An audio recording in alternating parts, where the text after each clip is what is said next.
Bonjour à tous, bienvenue. Je suis ravie de vous retrouver pour cette nouvelle émission, numéro 95, consacrée à ce qui s'annonce comme le prochain grand défi des marques, orchestrer conjointement l'expérience client, l'expérience collaborateur et celle des agents IA. Oui, quand la Total Experience change de dimension. En effet, depuis plusieurs années, la Total Experience s'est imposée comme un levier stratégique pour les marques, à la croisée de l'expérience client et de l'expérience collaborateur. Mais avec l'IA, une nouvelle dimension émerge. Elle impose aux marques de concevoir des expériences capables de séduire les clients, les collaborateurs, mais aussi les IA.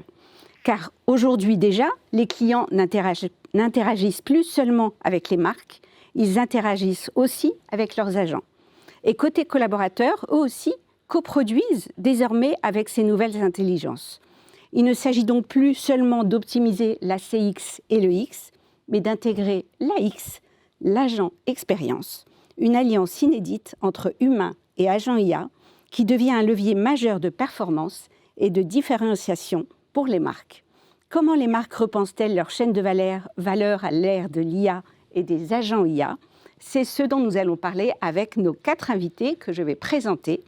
Caroline Launois-Bourin, bonjour. Bonjour. Vous êtes VP Digital Sales Product et Experience du Club Med, pionnier mondial des vacances tout compris. À vos côtés, Jean-Rémy Dudragne, bienvenue. Bonjour. Vous êtes directeur expérience client sur le marché des particuliers, B2C donc, de Engie, acteur majeur de la transition énergétique. Face à vous, Thomas Hézard, bienvenue. Bonjour.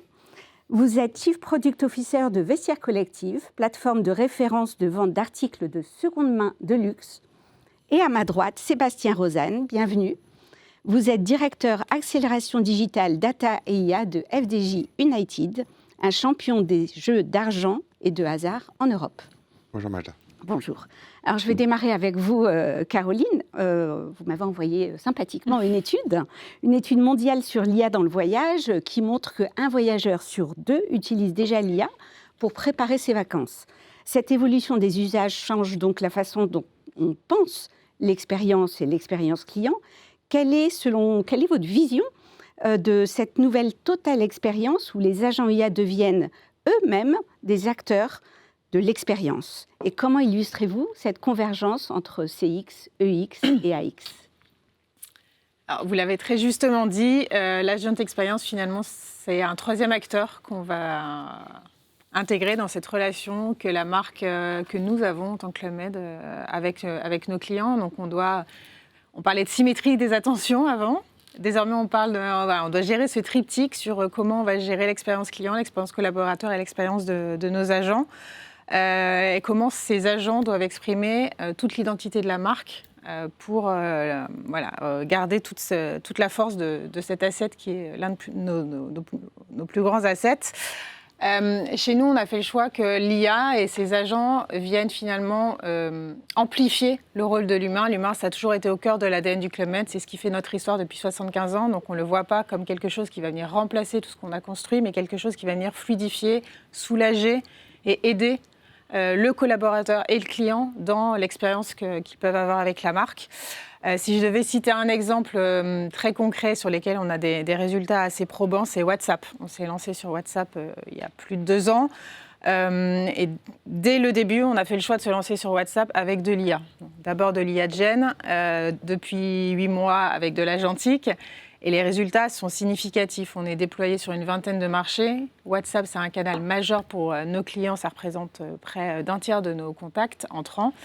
Et sur ces contacts entrants, 50% des conversations sont entièrement automatisées. Donc, qui laisse toute la latitude aux collaborateurs d'aller plus loin dans l'expérience avec nos clients dès lors que, je dirais, l'inspiration et l'envie est là et de les consacrer sur des tâches à plus forte valeur. Cette Agent Experience, là je vous donne un exemple commercial, mais on la déploie vraiment à toute l'échelle de l'entreprise et sur l'ensemble des métiers. Donc on a beaucoup d'autres agents, je dirais, dans nos tuyaux. Vraiment, on essaie de toucher à l'ensemble de la chaîne. Le pipeline, effectivement, sur les projets à venir autour de l'IA et de l'expérience client, l'expérience collaborateur. Donc on va continuer sur la partie relation client. beaucoup de choses autour de la gestion des réclamations. On sait que là aussi, il y a un vrai enjeu de qualité de service. On est une marque premium, donc l'expérience premium, elle doit se faire de bout en bout. La partie marketing, on va continuer à déployer des agents pour aider nos équipes à produire du contenu, à personnaliser tous les emails qui sont envoyés à nos clients. Sur la finance, ce sont des métiers très fortement impactés par l'IA, donc comment on aide nos contrôleurs de gestion et les équipes managériales à mieux gérer leur closing. C'est très basique, mais finalement, ce sont des choses qui prennent du temps. Donc voilà, j'en reparlerai juste après, mais on a mis en place tout un cadre et une gouvernance et une organisation dédiée à accélérer sur ces sujets d'IA, d'agentique et d'agent experience. Et on parle aussi beaucoup de découvrabilité. Exactement. Dans les LLM, c'est aussi un enjeu fort. Ça fera partie de nos enjeux très court terme. Comment rendre visible notre marque sur des parcours clients qui sont aujourd'hui drivés par les LLM, et l'étude le démontrait parfaitement. On doit, nous, maintenant, émerger dans ce nouveau monde et se faire une place.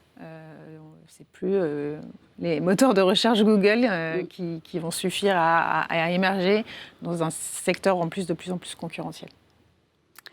Merci. Alors, Jean-Rémy, pour Engie, Engie accompagne près de 19 millions de ménages pour lesquels l'énergie est une nécessité quotidienne. Les vacances aussi, c'est une nécessité. L'énergie, c'est différent. L'expérience ne peut être que parfaite et l'IA doit y contribuer, à la fois côté client, mais aussi côté collaborateur. Comment voyez-vous évoluer cette nouvelle expérience où clients et collaborateurs sont augmentés par les IA et leurs agents ? Alors l'IA, on le voit comme un moyen de tenir finalement une promesse assez simple, qui est de faciliter la vie de nos clients et de réduire leur effort. Et avec un credo qui consiste à dire, quand tout va bien, et l'IA nous permet d'être simple, rapide, fluide, accessible et efficace. Mais quand ça compte, quand les moments du parcours comptent vraiment, alors c'est l'humain qui prend le relais. Et on a un positionnement de l'IA qui est assez clair. L'IA, c'est un copilote, vient en appui du collaborateur, vient en appui du client. Mais à la fin de la journée, quand ça compte vraiment, c'est un humain qui parle à nos clients, qui lui répond et qui l'accompagne. Alors, par exemple, l'IA pour les clients, c'est de l'aide sur notre site internet. On a une FAQ augmentée à l'IA qui permet de traiter un nombre assez important de questions simples. On accompagne aussi les clients dans certains de nos parcours digitaux pour être sûr qu'ils arrivent jusqu'au bout, notamment dans les parcours de souscription. On a une IA qui vocalise nos supports, nos contenus digitaux pour nos clients malvoyants. Toute une série d'IA pour faciliter, augmenter le confort de nos clients sur le digital. Pour nos collaborateurs, on a supprimé les comptes rendus d'appel. Auparavant, dans les services clients, on demandait à nos conseillers clientèle de rédiger à l'issue d'une conversation un petit compte rendu. Bon, personne n'aime faire de compte rendu. Et donc aujourd'hui, c'est une IA qui rédige à la place du collaborateur ce compte rendu. C'est très bien parce qu'en plus, ça permet au conseiller clientèle d'être 100% focus sur son client pendant l'interaction et finalement d'augmenter l'impact, la qualité relationnelle des interactions. On a ensuite des IA qui aident à rédiger des réponses pour les clients, une IA qui aide à consolider les informations dans le cadre des traitements des réclamations. Donc ça rejoint un petit peu les enjeux côté Club Med. Et voilà. Et donc, on a un déploiement de l'IA qui est résolu, mais on le fait de manière très méthodique avec une approche en points très délimités pour nous assurer d'accélérer dans les développements de nos IA, les mettre à contribution de nos clients et de nos collaborateurs, mais de le faire de manière organisée.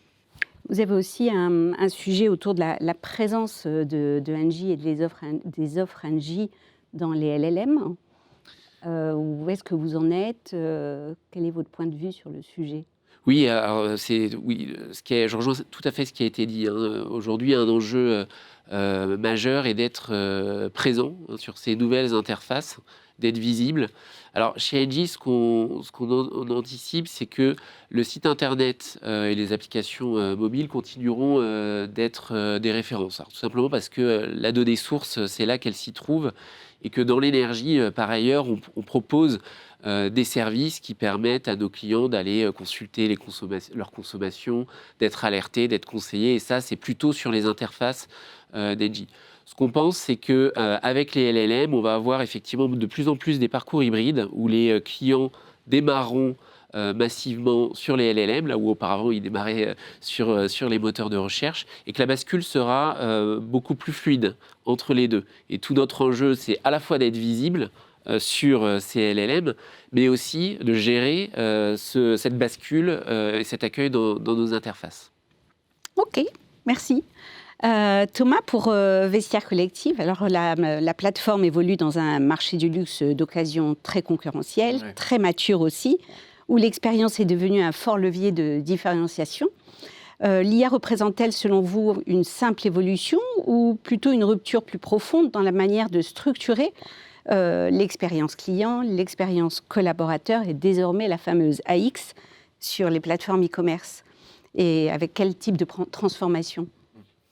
Alors, je pense que le mot rupture est le bon. Avec l'avènement des plateformes IA, on a vu un profond changement en fait, des comportements à la fois de nos utilisateurs et de nos collaborateurs. Si on regarde vraiment le comportement utilisateur, c'est le parcours client de bout en bout qui a été impacté. Je pense qu'il y a 2 exemples qui sont assez frappants et qui sont assez intéressants de partager. Le premier, c'est tout ce qui est autour de l'acquisition. Historiquement, les canaux d'acquisition de vestiaires, c'est le SEO, les canaux marketing, avec le performance marketing, le branding, etc. Ce qu'on voit depuis quelques mois, c'est que nos nouveaux utilisateurs, ils ont découvert notre marque, ils ont été influencés dans leurs achats avec ces plateformes IA.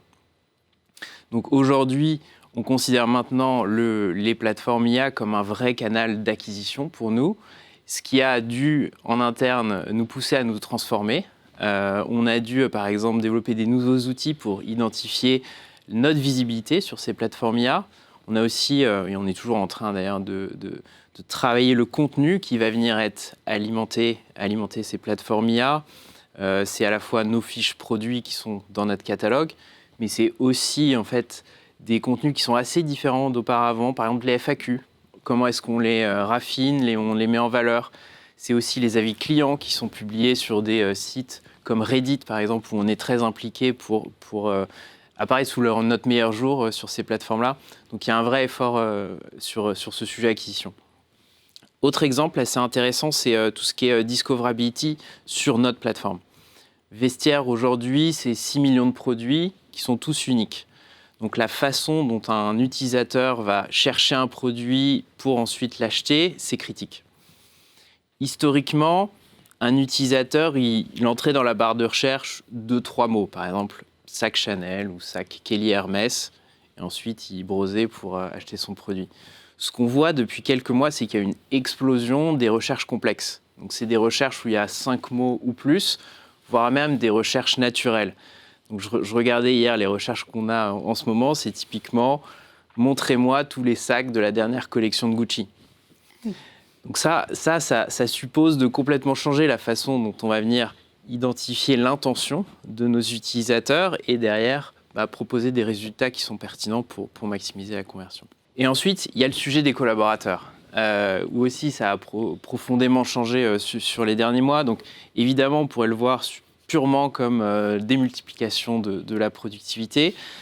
On le voit un peu comme ça a été cité précédemment, qu'on le voit plutôt comme une augmentation, on va dire, du champ d'action de nos collaborateurs. Et si on prend par exemple le product manager, dans l'ancien monde, le product manager, il allait voir l'équipe data pour avoir accès aux insights clients. Il allait voir l'équipe design pour faire des prototypes, l'équipe commerciale pour identifier les impacts business sur le PNL. Aujourd'hui, un product manager, il est autonome.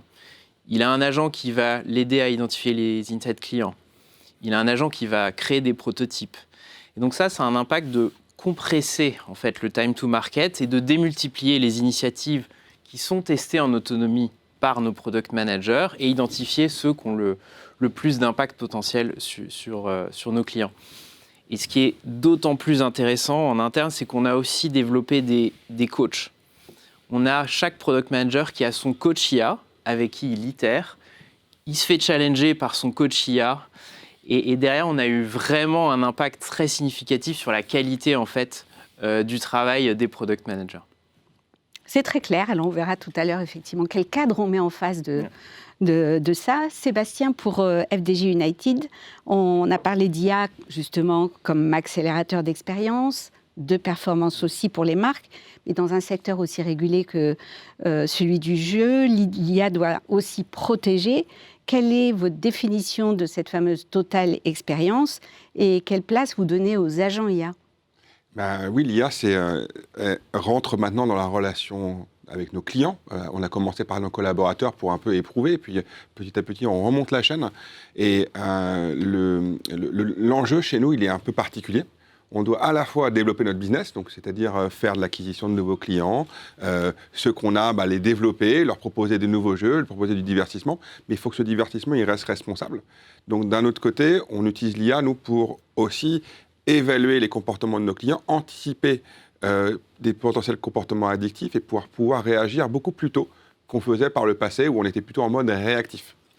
Pourquoi ? Parce qu'en fait, finalement, l'IA, il y a 3 composants à l'intérieur. Il y a l'IA qui existe en entreprise depuis une dizaine d'années, mais plus longtemps en laboratoire, qui était l'IA prédictive, qui permettait sur la base de données de dire, tiens, je vais pouvoir regarder les comportements de mes clients passés et prévoir, quand je vois un client qui est dans tel comportement, je sais qu'il a X% de chances de devenir un client addictif, par exemple, pour nous. Donc ça fait une dizaine d'années qu'on travaille là-dessus. C'était un peu derrière la scène, ça ne se voyait pas du client. Ce qui s'est vraiment passé comme pivot dans les 2 dernières années, c'est que maintenant, ces IA sont visibles des collaborateurs et des clients. Avec d'abord l'IA générative, qui a permis, via les chatbots dont on vient de parler, de mettre à disposition la connaissance, parfois la connaissance pour nos collaborateurs, mais aussi pour nos clients sur les règlements de nos jeux ou les termes et conditions du jeu. Mais maintenant, avec l'IA agentique, d'aller plus loin dans l'exécution de tâches face aux clients. Vous avez un exemple pour notre marque Unibet, qui est notre marque de paris sportifs en ligne, dans plusieurs de nos pays, et ça va arriver dans tous nos pays cette année. On a déployé une IA face directement à nos clients. Donc avec un double enjeu. Un, de pouvoir répondre à leurs questions quotidiennes plus rapidement. Donc c'est une augmentation de l'expérience client, parce que là où ils devaient avant appeler au téléphone et parfois attendre en ligne qu'un conseiller puisse leur répondre, là ils peuvent avoir une réponse très rapidement. Et puis évidemment, il y a un enjeu de performance aussi pour nous. C'est tu le disais tout à l'heure, on a comme enjeu de mettre nos collaborateurs face à nos clients quand c'est vraiment important. Quand il y a, par exemple pour nous, quand il y a un enjeu de dépassement du jeu pour certains de nos joueurs, on ne va pas envoyer une IA parler à un joueur. On a besoin qu'il y ait un humain de l'autre côté du téléphone pour comprendre ce qui se passe et voir s'il n'y a pas des actions que nous, on peut prendre pour le protéger. Derrière, aussi, notre expérience client, c'est aussi de la personnalisation. On en parlait un peu tout à l'heure. L'idée, c'est de pouvoir capter ces signaux clients et de pouvoir proposer des produits qui vont plaire aux clients pour qu'ils continuent à jouer dans un mode divertissant. Donc, les pionniers de ça, il y a une dizaine d'années, c'était Netflix. Ils ont développé un algorithme qui s'appelle le filtrage collaboratif, qui permet de regarder ce que les clients aiment et leur proposer des produits sur lesquels ils vont avoir une appétence. L'IA, derrière la scène, sur nos gammes de produits, on est là pour aussi leur proposer des produits sur lesquels ils vont être appétents et aussi, comme on disait en introduction, des produits qui vont être adaptés à leur niveau de jeu. S'ils sont à un jeu trop intense, on ne va pas leur proposer les mêmes jeux que s'ils sont à un jeu à un niveau très bas ou récréatif. Et ça, derrière, ça change profondément la façon dont on interagit avec eux. On développe notre business, mais en même temps, on protège nos clients. Et ça ouvre la porte aussi à, peut-être demain, des interfaces encore plus conversationnelle avec les LLM pour que peut-être le client puisse découvrir notre gamme de produits plus facilement. Et on commence à le voir dans le domaine du retail. On a plusieurs retailers beaucoup aux États-Unis, mais ça arrive déjà en France pour certains retailers dans le domaine du grocery notamment, de tout ce qui est distribution pour les clients, où certaines marques acceptent de se désintermédier et de se dire, finalement, la porte d'entrée du client, c'est les LLM. C'est plus forcément le site web qu'on a développé depuis 25 ans. Donc certains se sont dit, finalement, on va pouvoir faire nos achats directement à l'intérieur de ces portails LLM. Ce qui comporte une opportunité, parce que finalement, on va là où les clients sont.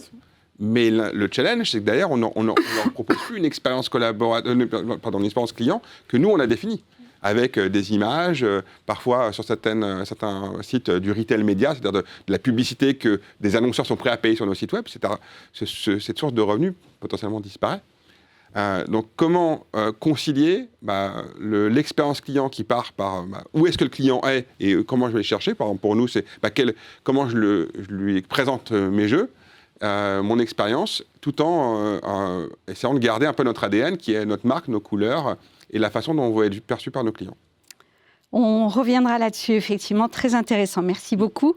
Alors, je reviens vers vous, Jean-Rémy. Donc, effectivement, l'IA redessine, on voit bien la totale expérience sur toute sa chaîne de valeur.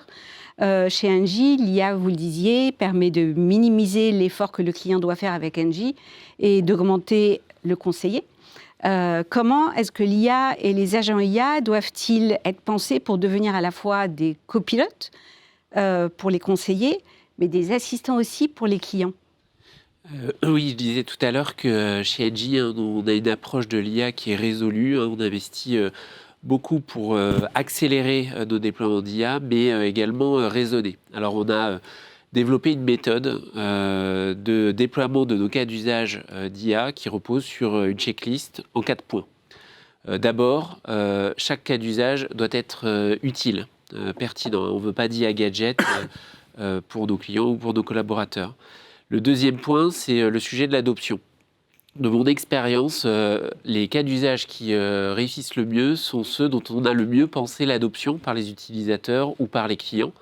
Donc on fait très attention à accompagner nos déploiements d'IA de moyens permettant d'augmenter l'utilisation qui en est faite par nos collaborateurs ou par nos clients. Le troisième critère, alors il est assez commun, mais il est pris très au sérieux chez Engie, c'est la question des données personnelles de nos clients, bien entendu, mais aussi de nos équipes, de nos collaborateurs. Et donc, comment, avant de déployer le cas d'usage, on s'assure qu'on garantit la protection de ces données. Et puis, le quatrième point, là, il fait plutôt écho à la mission d'Engie, qui est d'accélérer vers une économie neutre en carbone. On veut une IA qui soit frugale d'un point de vue énergétique. C'est-à-dire qu'on conçoit nos expériences d'IA de telle sorte à ce qu'elles mobilisent le moins possible la consommation électrique. Vous savez qu'il y a un sujet de consommation électrique selon les degrés de sophistication des IA que vous utilisez.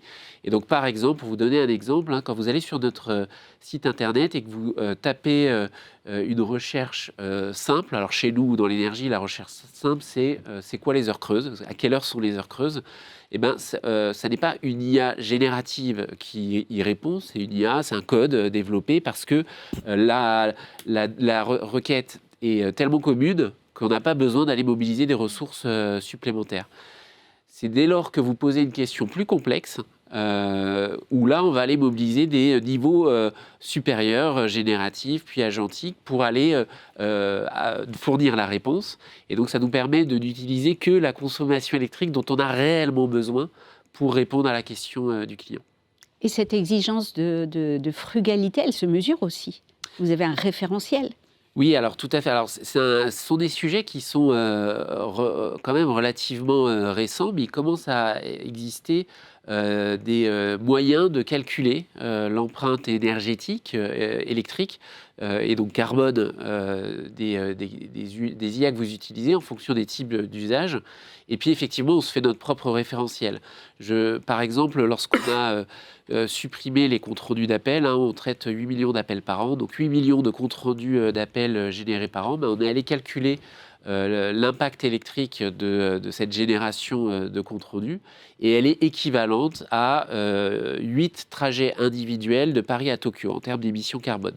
Donc c'est toujours du carbone, mais à l'échelle des 8 millions de transactions, d'interactions dont le compte-rendu est résumé automatiquement, on a estimé que c'était acceptable. Et ben ça nous donne une référence. Le cas d'usage d'après, on va, pareil, calculer son empreinte électrique et puis on va la comparer. Et dans certains cas de figure, on se dit non, ça ne vaut pas la consommation électrique et l'impact carbone, et donc on ne le déploie pas, ou on le déploie différemment. C'est clair, merci. Thomas, pour Vestiaire, alors l'IA, donc, vous le disiez, devient un multiplicateur d'expérience, à la fois sur la partie client et collaborateur. En tant que CPO, comment arbitrez-vous entre ce que l'IA prend en charge et ce qui doit rester attribué à l'humain pour garantir cette expérience de qualité ? Alors c'est une question que je me pose tous les jours et qui est assez sensible. Aujourd'hui, on a une approche qui est assez simple, qui est de se dire, on regarde les activités qui participent en fait à notre proposition de valeur face aux clients ou pas. Et on se dit, en fait, les activités qui participent à cette proposition de valeur, il est illusoire de remplacer ça, enfin de remplacer en tout cas les équipes qui aujourd'hui réalisent ces activités par de l'IA. Aujourd'hui, on imagine plutôt l'IA, on en a parlé, comme une augmentation de ces équipes-là. Pour le coup, les activités qui ne participent pas à notre proposition de valeur, là, on est plus confortable pour les automatiser.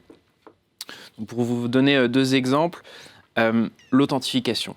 Aujourd'hui, les gens chez Vestiaire, les acheteurs, ils viennent chez Vestiaire, ils achètent un sac à 100 000, voire 100 000 euros, parce qu'ils ont confiance dans l'authenticité des produits.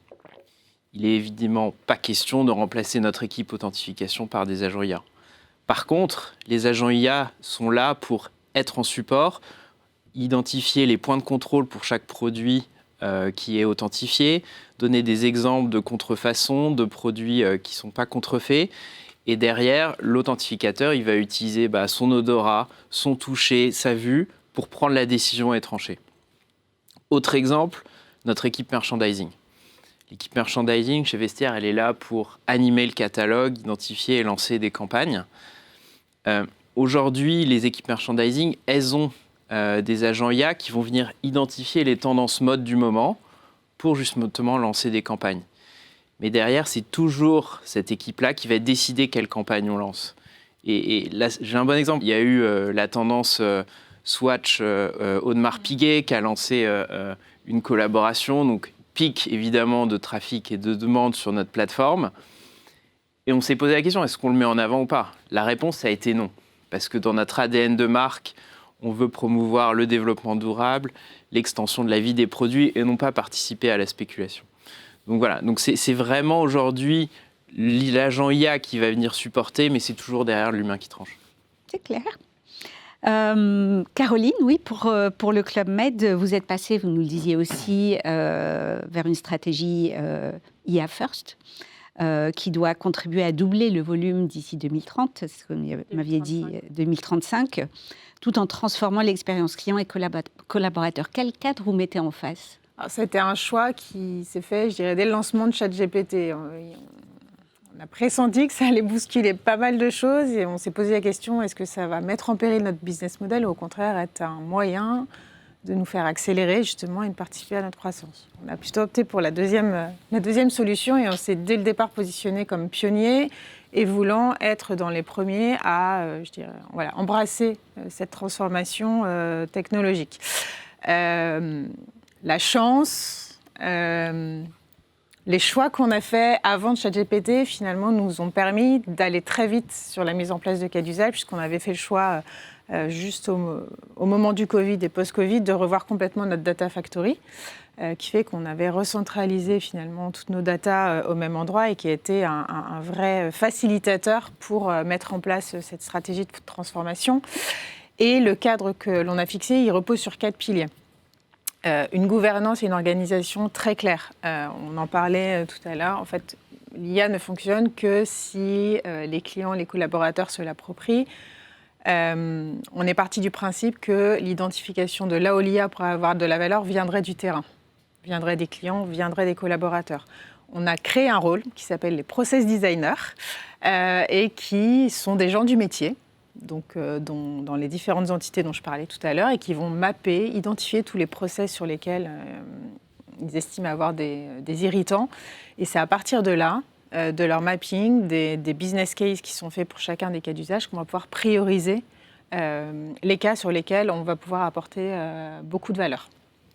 Le deuxième pilier, c'est, je dirais, ça peut paraître bateau, mais malgré tout, je pense qu'on en a fait tous l'écueil, c'est la qualité et la gestion de la donnée.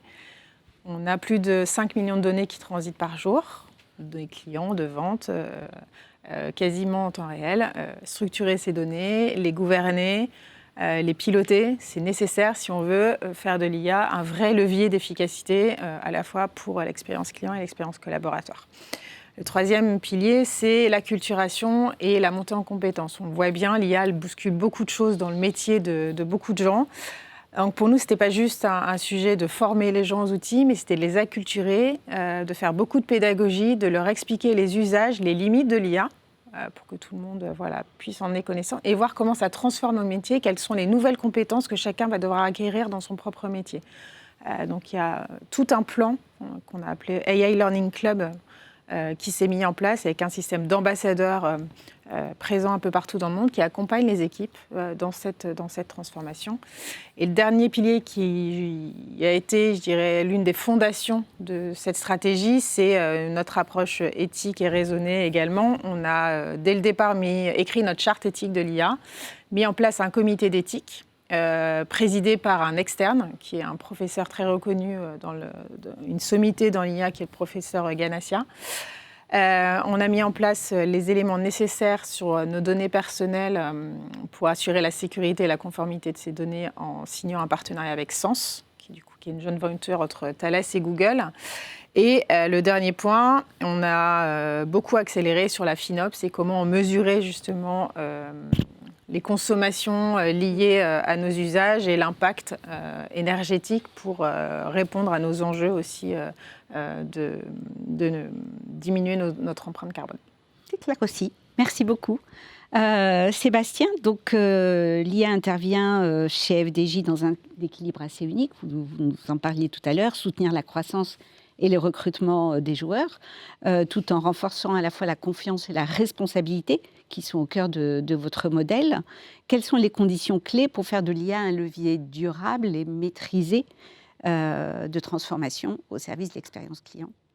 Je pense que dans votre question, il y a plusieurs éléments. Il y a le durable, le maîtrisé et la transformation. On en parlait un petit peu, je pense que je vais faire écho à ce que vient de discuter à l'instant. C'est, dans la partie durable, il y a plusieurs éléments. Il y a évidemment la partie green, consommation énergétique, production de carbone, qui est hyper importante, qui doit être maîtrisée.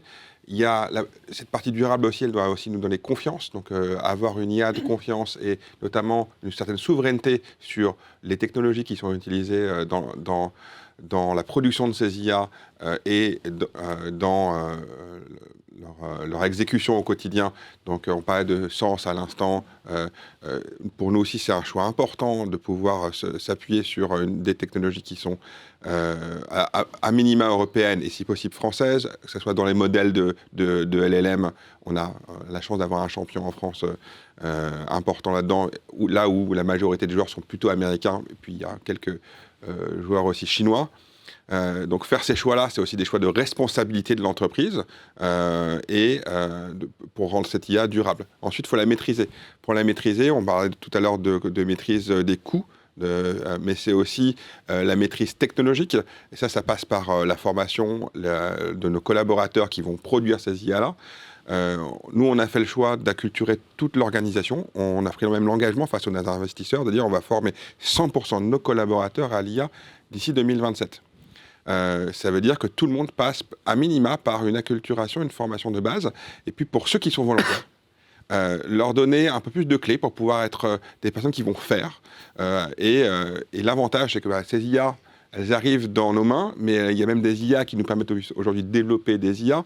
Donc on n'a plus forcément besoin, et ça va être encore plus vrai, je pense, dans les 12 ou 24 prochains mois, de compétences IA pour développer ces IA. Donc ça devient un outil, tout comme on pourrait utiliser des outils de productivité au quotidien, PowerPoint ou Word que tout le monde utilise. Je suis convaincu que ces outils-là, maintenant, c'est dans et avec ces LLM qu'on va développer. Et de tous nos contenus, et l'idée c'est de se faire assister, même pour développer des IA qui vont nous être très spécifiques, là où historiquement on était plus dans un mode où c'était une équipe data, dont on parlait tout à l'heure, on lui passe un besoin, il y a un product owner qui essaie de comprendre ce qu'on veut faire, et puis il y a une interprétation, il y a des intermédiaires. L'idée, c'est de pouvoir donner de plus en plus en self-service ces IA à nos métiers. Et de pouvoir, derrière, surtout apporter une mesure un peu de rigueur. On parlait tout à l'heure de maîtrise. La maîtrise, c'est aussi maîtriser le retour sur investissement. C'est super d'investir, de mettre de l'argent de l'entreprise et même ou de l'empreinte carbone de l'entreprise, mais c'est d'avoir une rigueur financière importante sur est-ce que développer, déployer, va réellement avoir un retour sur investissement qui peut se traduire soit par des espèces sonnantes et trébuchantes dans la poche, soit par une expérience client augmentée qui indirectement se traduit dans des gains financiers, soit derrière une expérience collaborateur qui leur permet d'être plus performants. On en parlait tout à l'heure, d'avoir des collaborateurs qui aussi se refocalisent sur les tâches qui ont vraiment de la valeur. Et en fait, l'IA, dans ce cadre-là, de mon point de vue, elle élimine ces tâches-là et elle permet à l'humain de travailler sur ce qui est plus humain. Tu l'évoquais tout à l'heure, c'est être face au client quand c'est important. C'est pas de faire du back-office. L'IA nous permet de libérer les énergies pour que nos humains se focalisent sur l'humain. Dernier tour de table, effectivement, qui va nous servir de conclusion pour se projeter un peu sur peut-être les parcours en 2030. Comment est-ce que pour un acteur comme le Club Med, on imagine effectivement ces parcours avec les IA et les agents IA ? Ça va se résumer sur 3 gros sujets pour nous. On en parlait rapidement tout à l'heure, mais on a un vrai enjeu d'accélération sur la distinctivité de notre marque sur les LLM. Je l'évoquais très rapidement, mais c'est une vraie priorité sur laquelle on doit se focaliser. Tu en parlais tout à l'heure, mais j'ai lu une étude Gartner qui disait que beaucoup de marques allaient perdre 50% de leur trafic organique d'ici quelques années. Donc cet enjeu de visibilité, il est plus que nécessaire et il est plus que nécessaire d'être travaillé maintenant et d'être anticipé. Donc c'est comment on revoit nos assets, comment on revoit notre contenu, on l'améliore, on l'enrichit. La partie communautaire et avis client est de plus en plus importante également. Le deuxième point, c'est le conversationnel. On a utilisé WhatsApp comme un laboratoire et on voit bien la vraie appétence qui se crée de la part de nos clients dans ce mode d'interaction avec la marque. Donc, on va continuer dans cette voie via WhatsApp et d'autres canaux de messaging jusqu'à la transaction. Donc, pouvoir faire un parcours de réservation de bout en bout. Mais du coup, ça nous a donné des éléments aussi pour commencer à réfléchir à l'évolution de notre site Internet. Comment continuer à offrir et à développer une expérience qui arrive à faire face à quelque chose de très conversationnel dans les LLM. On doit avoir un site qui ait la capacité de faire la même chose, d'être moins directif, moins linéaire, et d'être dans ce dialogue et cet échange entre le client et la marque. Et tout ça dans une logique de personnalisation. On a toutes les clés, on a tous les ingrédients nécessaires aujourd'hui pour faire de la personnalisation de bout en bout sur le parcours. Donc comment on orchestre, que ce soit sur le contact humain avec l'IA augmentée pour nos agents, la contextualisation, que ce soit sur le site, que ce soit dans nos emails ou autres, comment on arrive à créer cette hyper-personnalisation à toutes les étapes du parcours. Même question, effectivement, Jean-Rémy, sur l'évolution des parcours. Est-ce qu'on va contracter avec Engie via des LLM ? Alors, sur la question des LLM, oui, alors, clairement, on anticipe une hausse significative des clients qui passeront par les LLM avant de contracter avec Engie, même si pour peut-être nuancer un petit peu, il faut dire quand même que les modèles économiques ne sont pas totalement secs. Hein. La manière dont sont monétisés ou serait demain monétisée la présence des marques sur les LLM n'est pas absolument figée à mon sens. Et donc c'est quelque chose sur lequel on porte beaucoup d'attention. Mais clairement, oui, on a aujourd'hui dans les équipes des gens dont la mission est dédiée au positionnement de la marque sur les LLM. Après, si je parle plutôt du parcours du client, du point de vue du client, moi, je suis assez convaincu que grâce à l'IA, demain, une conversation avec son fournisseur d'énergie, avec Engie, pour souscrire un contrat, bah, ce sera comme un dialogue dans un salon. Ça se passera en pur relationnel, sans entendre, vous savez, les cliquetis sur le clavier, en étant effectivement beaucoup plus informel, avec une chaleur dans la conversation. Et finalement, ça, ce sera grâce à l'IA, puisque l'IA fera, je rejoins ce que tu disais, l'IA derrière fera tout le back-office. Et finalement, peut-être que grâce à l'IA, les relations seront encore plus humaines. Et je rebondis sur ce que vous disiez. Thomas, est-ce que si on veut aller vers des conversations encore plus humaines à travers les IA, ça veut dire qu'on doit ouvrir notre connaissance client, notre CRM, tout ce que la marque sait et qui correspond un peu à voire beaucoup à un vrai actif? Est-ce qu'on autorise les LLM d'y aller? Alors, effectivement, demain, on pourrait imaginer que ce canal d'acquisition devienne un canal de distribution. Donc, c'est-à-dire que les plateformes qui sont aujourd'hui sur notre plateforme soient réalisées directement au sein des plateformes IA. On anticipe ça, on se dit que ça pourrait être un canal de distribution complémentaire. Ce qui est assez important de notre point de vue, c'est de s'assurer que même au sein de ces plateformes IA, ce soit un espace vestiaire, que ce soit un espace identifié comme vestiaire à nos couleurs, avec cette exigence aussi d'expérience élevée, étant donné la nature aussi de nos produits qu'on vend. Alors effectivement, pour personnaliser l'expérience, il faudra utiliser une partie de nos data, mais qui seront toujours, on va dire, étanches dans cette extension de la plateforme de vestiaire. Aujourd'hui, on est assez intransigeant sur tout ce qui est partage de data. Une de nos données, de nos valeurs fortes, c'est la confiance. Donc ça passe aussi par la confiance que nos utilisateurs ont de ne pas partager leurs données clients en dehors de l'écosystème vestiaire. Le mot de la fin, Sébastien, est-ce qu'on fera une grille du loto aussi sur les LLM? C'est possible. En vrai, il y a 3 grands enjeux pour le client. Pour moi, c'est lui simplifier l'expérience, on en parlait. La porte d'entrée des LLM semble être le moyen de simplifier l'expérience client et ne plus l'avoir passer des heures à chercher l'information dont il a besoin. La personnalisation, qui en ayant cette donnée client qu'on va pouvoir conserver et faire évoluer, foisonner dessus, pouvoir lui donner en fait des recommandations, des choix personnalisés. Et puis l'accélération, grâce à l'IA, l'automatisation derrière dans le back-office devient de plus en plus efficace. Donc j'arrive à donner des réponses beaucoup plus rapidement à mes clients, à répondre à des questions, à répondre également à des demandes ou à des corrections à réaliser dans nos systèmes, alors qu'avant, il fallait parler et attendre en ligne, souvent de manière infinie. On a eu beaucoup tous d'expériences sur des centres d'appel pas toujours très performants. Donc avec ces 3 choses-là, l'IA est vraiment transformante de bout en bout pour simplifier, personnaliser, puis exécuter derrière de manière beaucoup plus efficace. Eh bien, merci beaucoup d'avoir partagé votre vision de cette fameuse Total Experience et de ce triptyque maintenant qui se dessine, CX, EX, AX. Merci, à bientôt.